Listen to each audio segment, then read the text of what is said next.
অনেক মেয়েরা সঠিক বয়সে বিয়ে করতে চায় না। যখন বয়স 17 তখন বলে যে আরে আমার তো বয়স কেবল 17, এসএসসি দিলাম, একটু ওয়েট করি। আবার যখন ইন্টার দিয়ে দেয়, একটু থামো না, আমি অনার্স দেই। অনার্স যখন হয়ে যায়, একটু থামো, মাস্টার্সটা দিয়ে দেই। এই যে মেয়েটার বয়সের ভার বেড়ে যায়, মাথায় রাখবেন, শুনতে একটু ফানি হবে, but it's a true fact, it's very serious matter.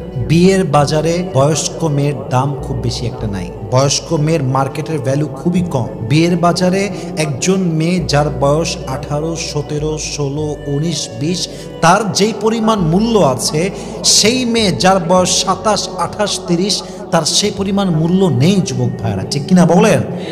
সঠিক বয়সে বিয়ে করেন, আপনার বিয়েটা ভালো জায়গায় হবে। যদি ভুল হয়ে যায়, বের হয়ে আর এক জায়গায় বিয়ে করা যেতে পারে, বাট বিয়ের বয়স যখন পার হয়ে যায়, তখন একজন ভালো পাত্র পাওয়া খুবই টাফ হয়ে যায়। ঠিক কিনা বলেন?